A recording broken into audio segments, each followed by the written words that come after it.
Bonjour à toutes et à tous, bienvenue dans le podcast La Sœur avec Monsieur Oumar Sy. Comment ça va? Bonjour, ça va et toi? Bah ça va bien, mais toi est-ce que ça va vraiment bien là avec tout ce qui se passe en ce moment? Ah, moi ça va, hein, tranquille. Pour moi, c'est une suite logique, donc ça peut que aller. Bah oui, parce que suite logique, donc là pour celles et ceux qui ne te connaissent pas encore, donc tu viens de signer à l'UFC, mais avant ça Oumar, moi j'avais envie de te poser la question, d'où viens-tu à la base? Bah, moi, je suis originaire du Sénégal. Voilà, je suis né en France, à Paris. Et voilà, je suis un Parisien et fier de l'être aussi. Quand est-ce que tu as découvert les sports de combat? Bah, en fait, je les connaissais déjà, mais voilà, moi, avec mes parents, ils étaient plus pas de bagarre. Tu vois, donc mon père, il m'a mis au foot. Donc, jamais, jamais de sport de combat, et c'était que du foot. Et t'étais bon en foot quand je dis t'es bon, parce que au-delà d'aujourd'hui ce que tu proposes dans les sports de combat, c'est vrai que physiquement t'es assez imposant. On va pas dire ce qui s'est passé lors du bras de fer avec Big Rusty, mais il y a quelqu'un il y a quelqu'un qui a pris un peu cher. Est-ce que quand tu faisais du foot, t'avais déjà des vraies compétences sportives? Bah, j'ai toujours été athlétique, mais en vrai, dans le foot, non. C'était pas, j'avais pas ce toucher-là, en fait. Mhm. J'étais plus. Bah, j'étais là, quoi. Physiquement, Tu jouais à quel poste? j'étais milieu défensif. Ok. Donc, physiquement, j'apportais à l'équipe, mais techniquement, bof. Ouais. Et ensuite, qu'est-ce qui fait que déjà t'as commencé par quoi dans les sports de combat et à quel moment t'as pu en faire? Parce que visiblement tes parents ils étaient pas trop pour. Bah, non, ils étaient pas pour déjà, et jusqu'à mon quatrième combat, ils étaient pas au courant. Donc, donc voilà, je l'ai un peu caché, et puis je pensais pas faire une carrière, donc j'en voyais pas l'utilité d'en parler. Et puis voilà. Et donc attends, donc jusqu'à ton quatrième combat, tes parents sont pas au courant.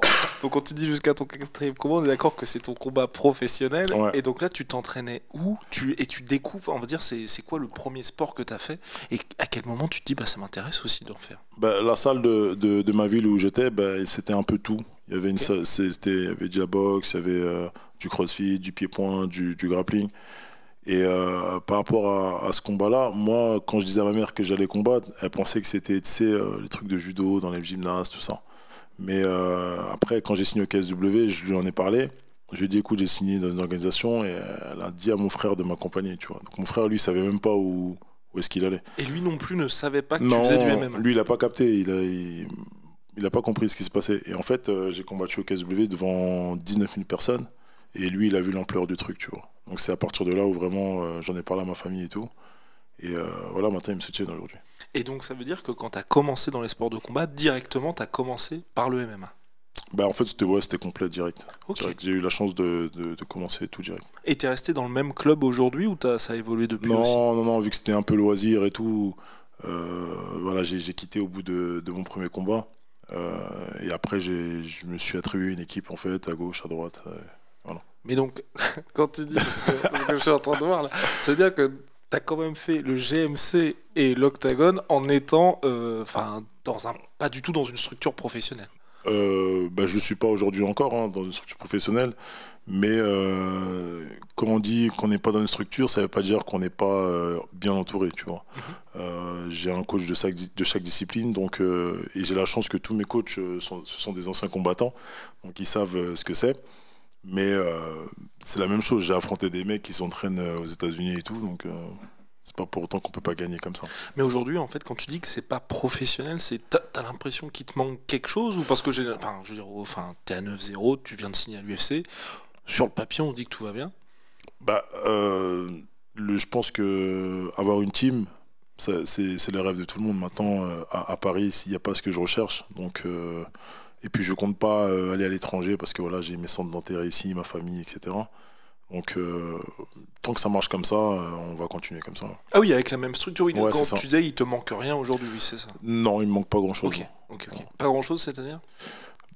Bah, peut-être un seul endroit où s'entraîner, Ok. c'est ça qui me manquerait. Mais là, maintenant, je dois aller une fois là, une fois là, une fois là, tu vois. C'est juste ça qui me manque. Ouais. Et c'est toi-même qui as monté cette team ou ça s'est fait au fur et à mesure? C'est moi-même qui l'ai monté. Au début, tous les coachs ne se connaissaient pas, mais maintenant, ils sont tous en collaboration, donc ils se connaissent tous. Et voilà, ils se remettent tous les jours en question pour pouvoir que je progresse, parce qu'eux-mêmes, ils pensaient qu'à un certain moment, que je devais partir. Mais aujourd'hui, ils se remettent tous en question pour que je progresse, donc c'est intéressant. Et qu'est-ce qui c'est intéressant le point que tu soulèves. Qu'est-ce qui fait qu'à un certain moment, parce que au début c'est vrai que le MMA en France, les gens se disaient il faut aller à l'extérieur pour justement progresser. Qu'est-ce qui fait que tes coachs, soit toi ou eux, ont peut-être eu ce déclic de dire bon bah ok, on passe du moment où on se dit bon bah Oumar, t'es en train quand même d'atteindre le haut niveau, va peut-être falloir que tu partes à aujourd'hui. Maintenant, vous avez toujours la même team. C'est quoi, ça s'est fait vous ensemble ou c'est eux de leur côté qui se sont dit on va prendre plus de temps? Non, bah c'est eux aussi. Je pense que le fait qu'ils. En plus, on a une superbe relation, tu vois. Je les considère tous comme des grands frères. Donc, j'ai un peu du mal à quitter la base. Mais ça veut pas dire que quand je vais m'entraîner à l'étranger, ils sont pas avec moi ou ils me demandent pas des nouvelles, tout ça. Mais non, non, non. Je pense que le fait que ce soit des anciens combattants, ils connaissent le boulot. Bah, et puis moi, je les aime bien, j'aime bien être avec eux, je me sens en sécurité et tout ça.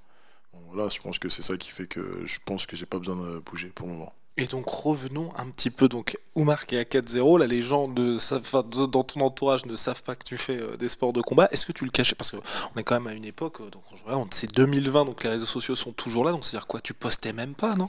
Non, non, je postais, mais il y avait rien de. Tu sais, t'es pas suivi à 4-0, tu vois, les gens ils s'en foutent un peu. Mais à partir du KSW, là, ça a commencé à monter, et voilà. Et à ce moment-là, est-ce que tu étais déjà accompagné par Guillaume Pelletier, la Bulgarian Top Team, ou tu étais ton propre manager, entre guillemets aussi? Non, non, non, Guillaume, on a commencé à collaborer ensemble à partir de mon troisième combat au GMC. Avant ça, mon premier combat, c'est Mathieu Nicourt de la FFA Challenge qui me l'avait trouvé. Mon deuxième combat, c'est moi-même. Et le troisième, c'est là que j'ai commencé avec Guillaume. Et comment ça se passe, ça? Parce que, bon, euh, toi, je ne sais pas si tu as aujourd'hui, ah oui, c'est ce que je voulais poser aussi comme question, peut-être que on va dire la manière dont les gens te perçoivent, ça évolue avec le temps, mais comment est-ce que tu fais pour négocier pour toi-même avec l'organisation? Bah, il n'y avait pas de négociation, tu vois. Moi, c'était le 100% fight. Hatch, il m'avait appelé une semaine avant, je crois, ou 2 semaines. Et puis, j'y suis allé. Il n'y avait pas d'argent. À la fin, j'ai mis un KO. Je lui ai demandé un peu d'argent, tu vois. Et puis, il a refusé. Hein. Donc voilà, après je suis rentré bredouille et j'étais content de rentrer avec la victoire. Ok. Mais pour le GMC, c'est toi qui as négocié ou là c'était Guillaume? Non, non, là c'était Guillaume. Là. Ok. Voilà, c'était Guillaume. Ok, ok, parce que je me disais, ouais, peut-être que tu avais cette casquette-là au début. Non, non, non. Et aujourd'hui, ouais, par rapport à, je voulais te poser cette question-là, par rapport au fait que tu aies construit ta team, que tu changes de statut aussi, est-ce que tu as envie, ou est-ce qu'on te demande aussi, tu vois, est-ce qu'il y a des jeunes qui disent j'ai envie de m'entraîner avec toi ou de faire partie de ton équipe? Ouais, on me demande. Après, voilà, nous, on est un peu restreint, on est un peu dans l'ombre, mais on charbonne fort. Donc, il peut y avoir 2-3 mecs qui viennent de temps en temps, mais pas tellement. Voilà. Ok. Surtout que mes coachs aussi, ils travaillent à côté. Donc, quand on se rejoint, souvent, il est tôt le matin et tout. Donc, en général, les gens le matin, ils veulent pas venir. Hein. Ouais. Mais donc là, si peut-être qu'en pointillé, là, vous pensez aussi à dire faire cette team-là à terme où tes coachs, ça va être leur job à temps plein aussi? Vous en parlez déjà, ça? Non, on n'en parle pas. Je pense que c'est le destin. Donc, si un jour, si ça doit marcher, bah, là, on commencera à discuter. Et puis, tous mes coachs, que ce soit dans n'importe quelle discipline, ils ont pour projet tous d'ouvrir leur petite salle. Donc, c'est bien. Et puis, j'espère être l'exemple, en tout cas, de leurs élèves. Ok, donc à suivre de ce côté-là. Donc on revient un petit peu au KSW. Ton frère est avec toi, ça se passe très bien. TKO, deuxième round. Premier round, autant pour moi.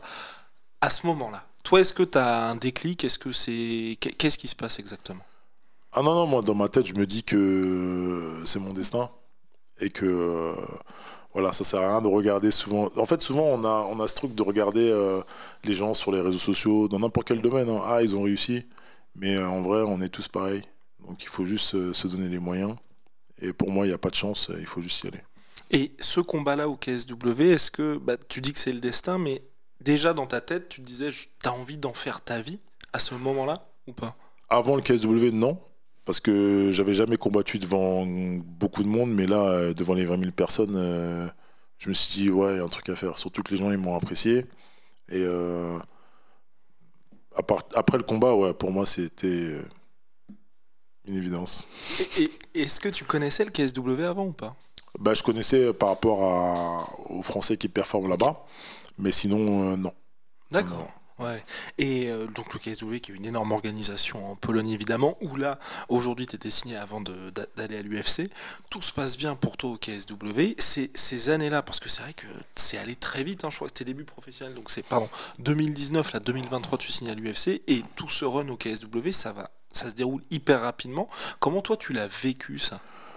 Bah, il s'est déroulé, ça s'est bien déroulé pour les gens qui connaissent pas l'histoire, mais pour moi, KSW, c'était un peu compliqué. Ok. On a fini en procédure judiciaire. Bon, donc, bah, effectivement. ouais.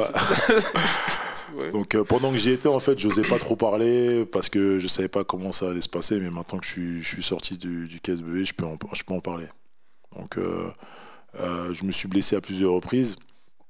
À chaque fois, ils m'ont repoussé la date du contrat sans forcément le notifier, parce que ça c'est dans la clause, ils devaient le notifier, ils l'ont pas fait. Mais moi, je devais acquérir de l'expérience. Ça veut dire que ça me dérangeait pas de combattre là-bas, et surtout que j'aime bien combattre là-bas. Je passe sur RMC, il y a du public, tout ça. Les Polonais, ils m'aiment bien. Donc voilà, et puis ça s'est mal terminé au final. Au final, ils ont dit que c'est eux qui veulent me libérer, alors que c'est moi qui souhaite partir depuis. Et ça, bien avant l'UFC Paris 1. Ok, Ouais. ah ouais. Ouais, ça, bien avant l'UFC Paris 1, je voulais partir. Et par rapport à ça, est-ce qu'aujourd'hui tu dirais que c'est peut-être mal pour un bien aussi que tu aies eu à traverser cette expérience? Parce que généralement les gens vivent ça plutôt en seconde partie de carrière quand il y a des gros enjeux. Toi, le fait d'avoir vécu ça au début, ça t'a peut-être un peu forgé aussi? Oui et non. Après, moi, c'est sans les dénigrer, hein. Moi, j'ai apprécié là-bas. J'ai toujours été bien, j'ai été bien payé. J'ai été bien, enfin, je gagnais ma vie là-bas. Mais non, c'est même pas mal pour un bien. C'est très très bien, au contraire. Et sans rentrer dans le détail, parce que bah, ça peut être un sujet sensible, justement, l'argent dans le MMA, tu as parlé de tes débuts, bon bah là où financièrement bah, c'est normal, c'est les débuts. Le KSW, à quel point est-ce que c'est peut-être le jour et la nuit avec les autres organisations, en tout cas en Europe? Bah, moi, je suis d'un autre avis. Je suis de l'avis que le KSW c'est bien, mais il faut pas le mettre. Enfin, c'est pas comparable avec l'UFC ou avec le Bellator. Oui, certains athlètes sont bien payés au KSW, mais faut pas en faire tout un plat, quoi. Ouais, pour toi, c'est plutôt un tremplin pour la suite. Ah, mais moi, pour moi, j'allais pas finir là-bas. Moi, ils m'ont reproposé un contrat avec un superbe salaire, ils m'ont triplé mon salaire. Mais j'ai pas que ça à faire de prendre l'avion pour aller en Pologne. Nous, on veut aller aux États-Unis, on veut kiffer la vie, tu vois. Donc voilà, c'est pour ça que je dis que je suis là pour ma vie, que je peux aller à Varsovie, tu vois.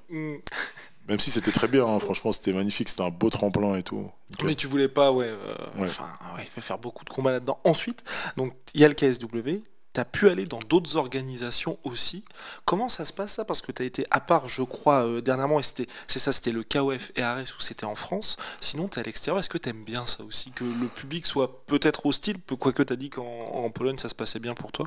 Mais ça se passait bien, ils étaient respectueux, mais après, j'étais dans un terrain hostile, tu vois. Et moi, ça, je kiffe. Le seul combat de ma vie où j'ai été en position de force, ça a été sur le KOF.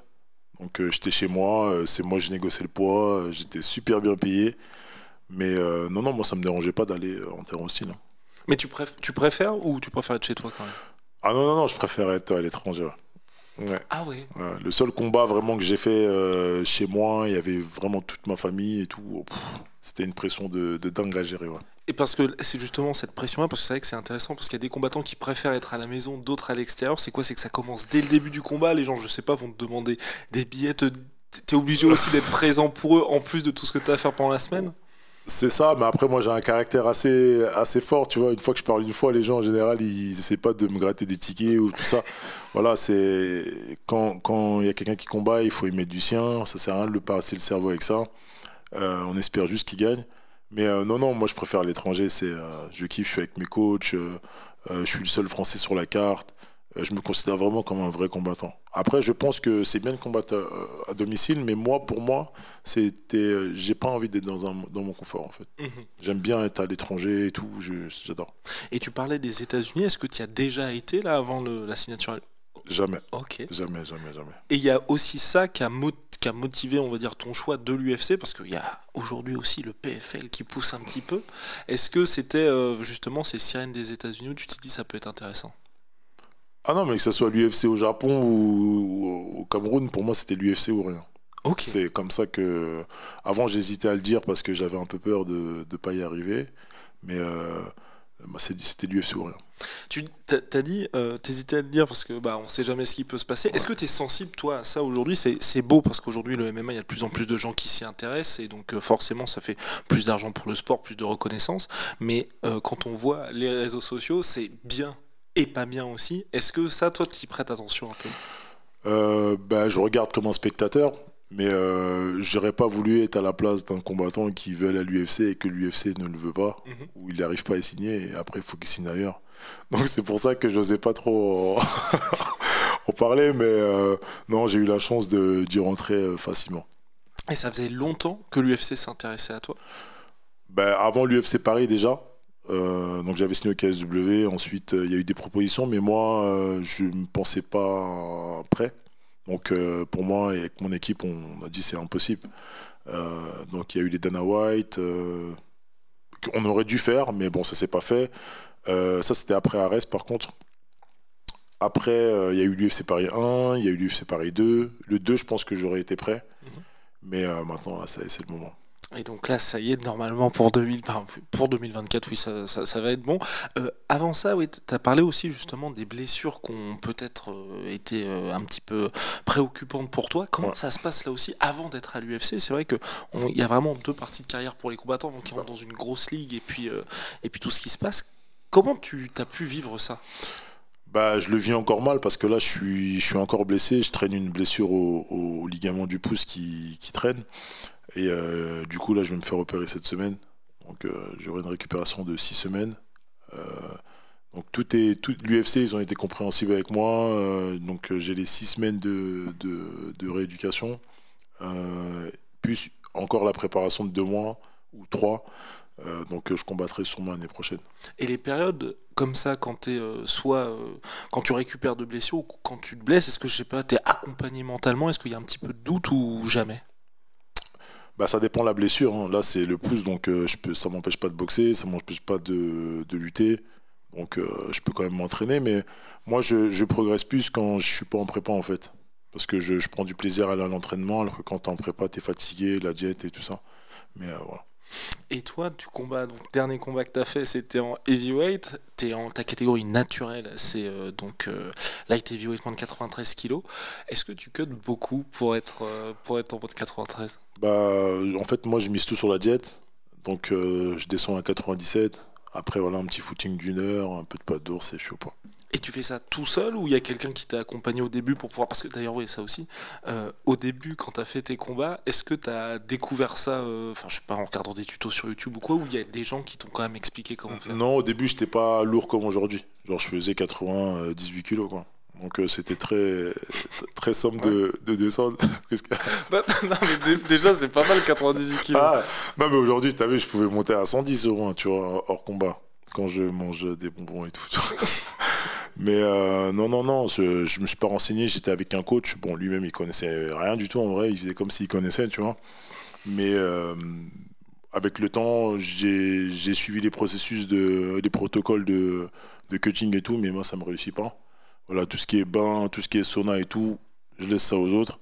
Donc, je préfère pendant 2 mois miser tout sur la diète. Et après, voilà, j'arrive au poids tranquille. Et cette évolution physique, parce que c'est vrai que c'est assez spectaculaire quand la plupart des combattants, quand on voit les avant-après, même en 3-4 ans, qu'est-ce qui, toi, on va dire, je sais pas, le sport ou l'activité qui a fait que t'es autant pris? Je pense que c'est l'âge et puis la prépa physique, je pense. La prépa physique, ça fait que je prends. Après, voilà, hors combat, je suis sérieux sans être sérieux, tu vois. Vraiment, après le combat, pendant 1 mois après le combat, je peux manger un peu de tout. C'est ça qui fait que je prends beaucoup de poids et en général, après, on a du mal à le perdre. Et comment ça se passe là aussi? Aujourd'hui, tu as ta team justement. Comment ça se passe, Oumar, en sparring? Parce que ça, est-ce que c'est quelque chose que t'avais cette habitude-là avant déjà, ou c'est quelque chose que tu as appris, on va dire, à te mesurer à d'autres, à faire venir d'autres combattants aussi? Est-ce qu'il y a des appréhensions particulières? Parce que voilà, 2019, t'es pro, c'est hier finalement. Moi, en 2019, quand j'ai commencé, je tournais avec tous les anciens. Donc, avec mes coachs aujourd'hui, je tourne avec eux. J'avais beaucoup de sparring, dont Prince Anouala, qui est lui un ancien du MMA, Rachid Metlouti, Alexis Mayol. Bon, franchement, si je dois tous les citer. Mais voilà, je me suis adapté. Et aujourd'hui, le niveau est pareil, quoi. On peut tourner tranquille. Ok, évidemment, t'as progressé. Bah oui. Et à partir de quel moment tu t'es rendu compte qu'il y avait une hype autour de toi? Bah, franchement, non, je me suis pas rendu compte du tout. Même à l'heure d'aujourd'hui, je me rends pas compte, tu vois. T'as pas plus de sollicitations maintenant que t'as signé à l'UFC? Avant l'UFC, on pouvait me reconnaître un peu dans la salle de sport. C'est vrai qu'après la signature de l'UFC, on me reconnaît un peu plus. Donc voilà, beaucoup d'encouragement de la part des gens que je croise. Mais je prends pas ça comme une hype, tu vois. Je prends ça juste comme des encouragements. Et comment tu gères ça? Parce que c'est vrai qu'il y a certains combattants qui peuvent vivre ça plus ou moins difficilement. Les gens qui maintenant vont se dire, je vais pas dire que tu leur appartiens, mais tu vois, maintenant Oumar, on va se permettre de dire, hey, salut, je peux prendre un selfie. Non, moi je le prends bien, tu vois. Franchement, ça fait plaisir. Voilà, on a besoin de soutien, on a besoin de reconnaissance, c'est normal. Mais voilà, moi je change pas. Depuis le début, je suis le même. Que ce soit avant ou après, ce sera pareil. Et tu suis le MMA en dehors de ton activité, on va dire, professionnelle? Est-ce que tu regardes les combats? Est-ce qu'il y a des combattants avec lesquels soit tu as grandi ou tu regardais plus jeune? Déjà, je suis le MMA comme tout le monde, comme un combattant, mais je veux pas regarder des combats de 23h à 8h, tu vois. Mais non, je suis effectivement le MMA. Après, j'aime bien les combats tête d'affiche, tu vois. Le reste, en général, je regarde pas trop. Et qu'est-ce qu'il y a comme combattant en particulier que tu apprécies? En termes de niveau, j'aime bien John Jones. Voilà, et en termes d'image, c'est plus Conor McGregor. Ah ouais, ok. Ah ouais. J'adore. Qu'est-ce que t'aimes bien avec Conor, justement? J'aime bien les costumes, j'aime bien ce qu'il dégage, sa manière de marcher. En fait, j'aime tout, tu vois. Mais donc, attends, t'es en train de nous dire là, finalement, donc d'ici quelques années, on pourra avoir Oumar avec les mêmes costumes et tout, ou quoi? Si financièrement ça marche, pourquoi pas, tu vois. Après, on verra. Ok. Ouais, non, parce que c'est quelque chose. Et parce que toi, t'as pas du tout cette dimension, pour le coup, trash talking ou provocation. Mais le fait que t'aimes bien Conor McGregor, c'est quoi? Enfin, tu laisses ça aux autres ou tu te dis pourquoi pas à un moment donné aller de ce côté-là? Non, après, moi j'ai toujours affronté des gens qui sont cool, tu vois. Il y a pas de trash talk, tout ça. Mais demain, si j'affronte un local chez lui, y a aucun problème, tu vois. S'il veut faire le show, on y va. Après, de moi-même, c'est vrai que je suis plus là vraiment pour le fight, tu vois. Donc pourquoi pas. Après, tu sais, l'argent parfois ça te fait faire des choses et on sait pas trop, hein, mais pour le moment je vais plus me concentrer sur les performances. Et t'as hâte d'avoir ça, enfin un moment où t'affrontes un gars, t'as vraiment envie de le taper, quoi. Moi, franchement, dans le combat, je vois pas d'adversaire. Le seul adversaire, c'est moi-même, tu vois. Donc vraiment, je suis vraiment là pour le sport. Taper les gens, voilà, bof. Hein. Est-ce qu'il y a un moment où t'as eu... Après, j'ai pas l'impression, pour le moment dans ta carrière, où c'était un combat qui était... Enfin, aujourd'hui, c'est vrai qu'à chaque fois, les combats que t'as eu, en tout cas moi de mon point de vue, si on les regardait pour toi te voir combattre, il n'y a jamais eu de... Peut-être le combat contre Paulin, et encore, parce que vous connaissez et tout, mais tu vois, non, un combat où on se connaît pas. Hein. Ok, vous vous connaissez pas. On se connaît pas, faut pas... Okay. Non. On se suit juste sur Insta, par respect et tout, mais on se connaît pas. Ok. Mais en tout cas, tu vois, un combat où il y avait une, entre guillemets, rivalité. Non, il n'y en a pas eu encore. Mais ça va venir, hein. Si ça performe, ça va venir. Exactement. À l'UFC, les petits jeunes qui arrivent, les anciens, ils sont pas contents, tu vois. Donc non, ça va venir. Et dans les light heavyweight, c'est une catégorie où il y a eu beaucoup de grands noms. Là, aujourd'hui, on a l'impression, enfin, ça y est, il commence à y avoir un petit peu de vie dans cette catégorie. Est-ce qu'il y a des combats pas dont tu rêves, mais tu vois, où tu te dis, ça, j'aimerais bien l'affronter, lui? Ouais, moi, j'aimerais bien Johnny Walker. Ça, c'est vraiment un combattant que j'aime pas, tu vois. Donc ça, c'est vraiment... Ouais, j'aimerais bien l'affronter. Ouais. Pourquoi tu l'aimes pas? Non, j'aime pas ce qu'il dégage. Okay. Je trouve que dans son style de combat, je dis pas qu'il est pas fort, hein. Juste j'aime pas sa manière de combat. Je trouve j'aime pas. Et est-ce qu'il y a un moment, parce que tu vois, tu dégages quelque chose, c'est vrai que même tout à l'heure, juste avant le podcast, quand t'as dit bon je suis là, on s'est dit oula, Oumar est arrivé pour qu'on se dépêche de descendre. Est-ce qu'il y a des moments, tu t'es retrouvé dans une situation, que ce soit dans un face-à-face ou autre chose, tu vois, il y a quelqu'un qui te renvoie quelque chose, tu dis pas tu vas douter, mais là on va avoir un gros truc demain soir, tu vois. Non. Moi, vraiment, le combat, chacun le prend comme il veut. Moi, je le prends, c'est moi contre moi. Si je perds, c'est parce que j'ai merdé. Ok. Je vois pas d'adversaire en face de moi. Je me vois moi et il faut que je me surpasse. Et depuis toujours, c'est comme ça. Parce que le premier combat, peut-être que ça a dû être un sentiment particulier, non? Ouais, le premier combat, c'était un peu. Je suis parti un peu au charbon. Voilà, je n'étais pas préparé en vrai. Je suis vraiment parti de la bagarre.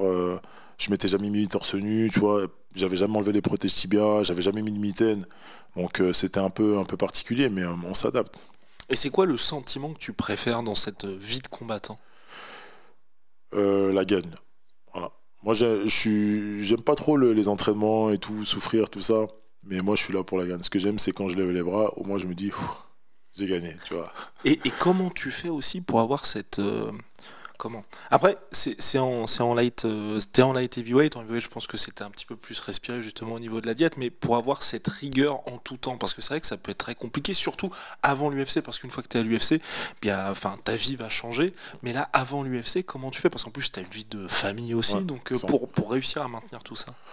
Bah, faut travailler dans la vie, tu vois. On n'a rien sans rien. J'ai la chance d'avoir un travail où je suis mon propre patron, donc je peux travailler quand je veux.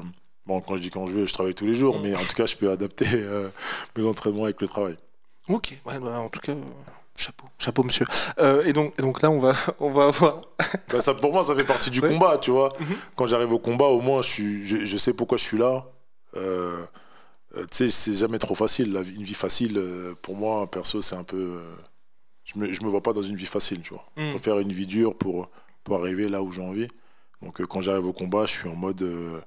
Bah, j'ai travaillé, je me suis levé le matin, j'étais avec les enfants, j'ai fait ci, j'ai fait ça. Au moins, je vais tout donner. Et est-ce que tu l'as vécu ça aussi, au-delà de, enfin, justement, c'est la vie de combattant, c'est une vie difficile, c'est une vie dure, et il y a beaucoup de gens qui parlent justement au KSW du fait qu'il n'y ait pas forcément de contrôle antidopage. Est-ce que toi, enfin, est-ce que vous le vivez en tant que combattant français, parce qu'il y a forcément la FLD, au-delà de l'USADA et toutes ces choses-là, est-ce que toi tu l'as vécu ça de te dire, en plus j'affronte un gars qui... Ouais, je m'en fous, moi. Ok. moi, je...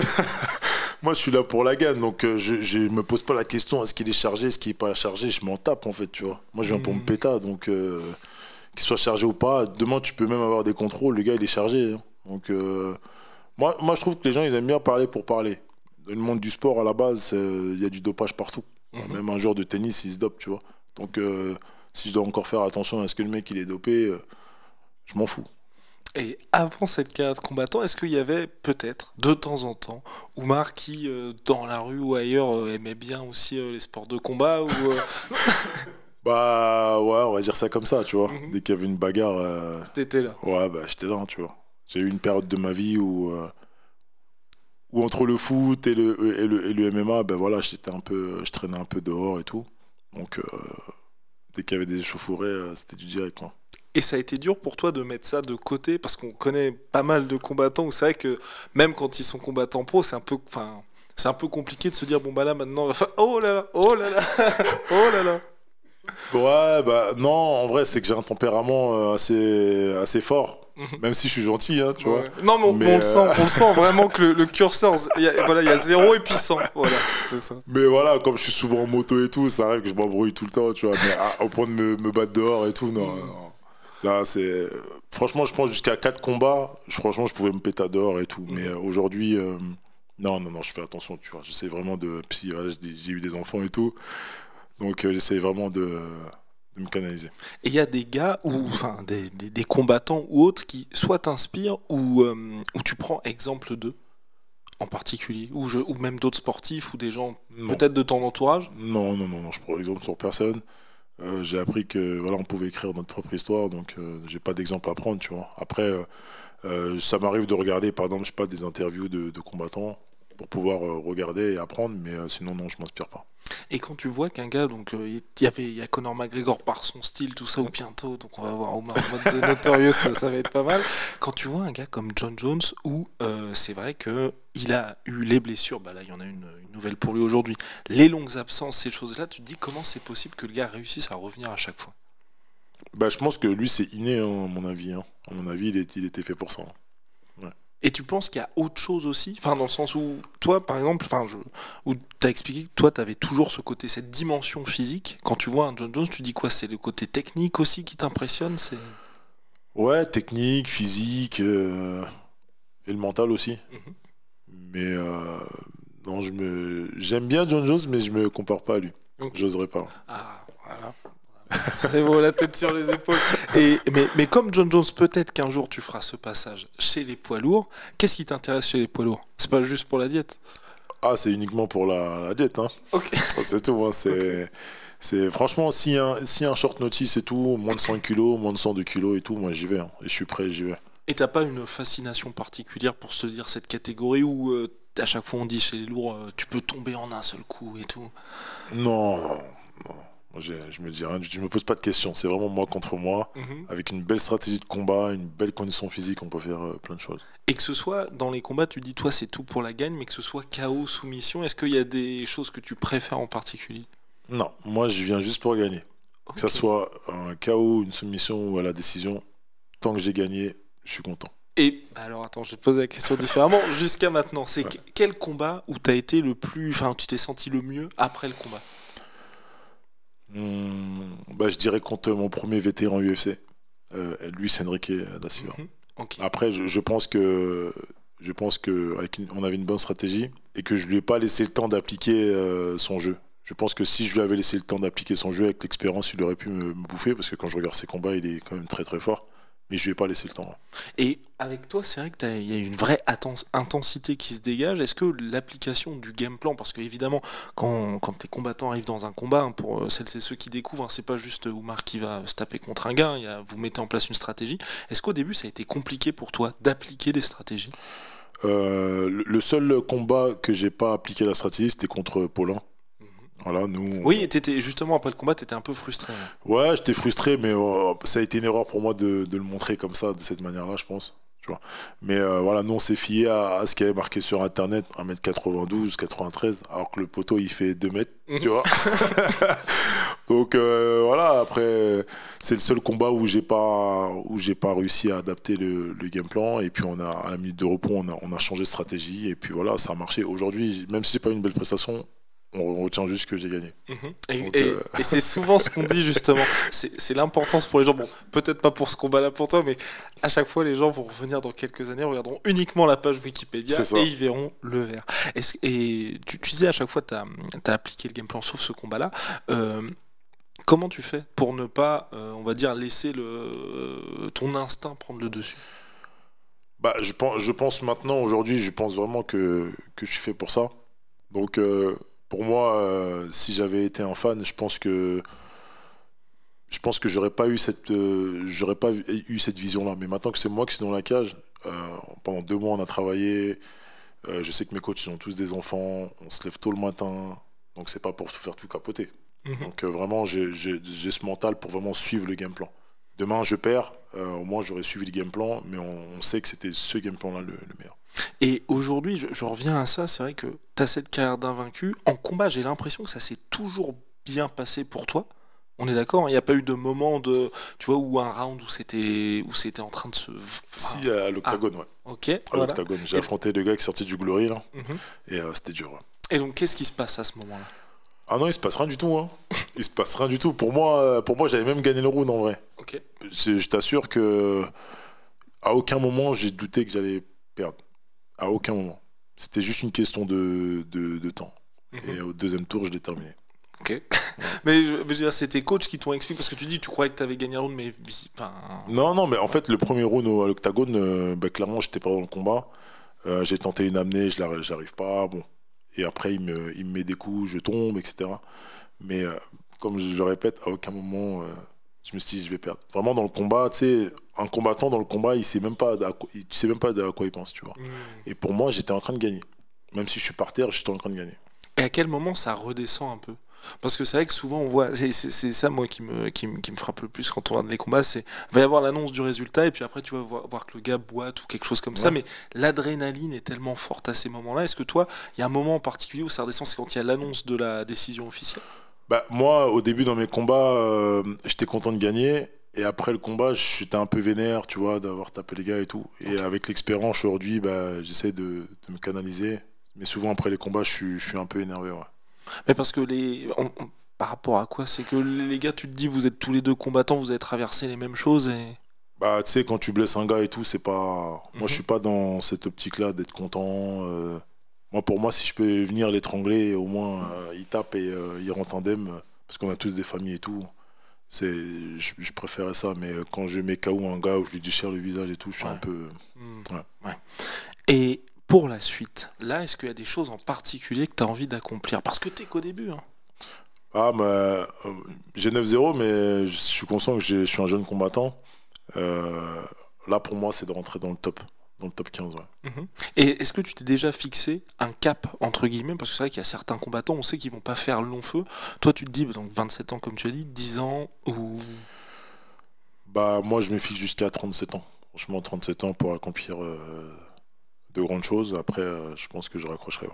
Et quand tu dis dans le top, on sait qu'à l'UFC, n'importe qui que tu affrontes, ça va être. Enfin, pas compliqué, mais en tout cas, tous les combats sont durs. Est-ce qu'aujourd'hui, tu penses déjà, je sais pas, soit une route vers le titre? Parce que Johnny Walker, on espère que ça va arriver, mais je pense que ce sera pas le premier combat. Est-ce que là, Non. déjà, tu penses à des cas où tu te dis, bon, bah, lui, ça pourrait être sympa, ce gars-là, j'aimerais bien aussi? Bah, moi, j'aurais voulu avoir en premier combat Menifil. Oh, ok. Ouais, j'aurais bien voulu l'avoir. Après, bon, c'est pas possible hein, parce il est classé devant moi. Mais non, je me pose pas de question hein, que ce soit un ou un autre. C'est exactement le même résultat. La gagne. Et est-ce que tu regardes des gars comme, parce que là, il y a, je crois, d'ici quelques semaines, il y a Khalil Roundtree qui revient. Je sais pas si tu vois. Ouais. Si, je regarde. Ouais. Ah, voilà. J'adore ce gars. Parce qu'il Ouais, dégage. il est violent, tu vois. Oui, exactement. Et c'est pour ça que je Après, voulais t'en parler. Ouais, je vas-y. pense qu'avec une bonne stratégie, je pense par exemple, Kutabela, il l'a eu, tu vois. Ouais. Donc, avec une bonne stratégie, il faut aller à l'encontre de ce qu'il sait faire. Donc, je vois pas pourquoi je vais me casser la tête à boxer avec lui. Ouais. Tu vois. Et puis, non, avec une bonne stratégie, il y a moyen. Et on en parlait avec Morgan, à chaque fois je confonds, je crois qu'il disait que c'était une carrière à la Mike Perry ou je crois Donald Cerrone, à chaque fois à la Mike Perry. Aujourd'hui tu as ce bilan de 9-0, peut-être que ça, pour l'instant j'ai pas l'impression que ça te pèse ou quoi, mais est-ce que tu vois il y a des combattants comme justement les Mike Perry, ou même d'autres qui n'ont pas besoin ou même Derek Lewis, qui n'ont pas besoin d'enchaîner les victoires pour être quelqu'un à l'UFC. Est-ce que toi déjà tu te dis ça pourrait être bien aussi d'être un combattant comme ça? Non, moi, je viens pour gagner. Voilà, c'est juste pour ça que je suis là. Eh Je suis ben, pas là pour. Après, oui, à un certain niveau, voilà, les Derek Lewis, ils ont beaucoup donné aussi. Hein. Donc, il y a eu beaucoup de charges d'entraînement. Mais là, j'ai 27 ans, je suis pas ils ont 35 ans, tu vois. Je suis pas du tout dans cette optique-là. Et t'es préparé à ça?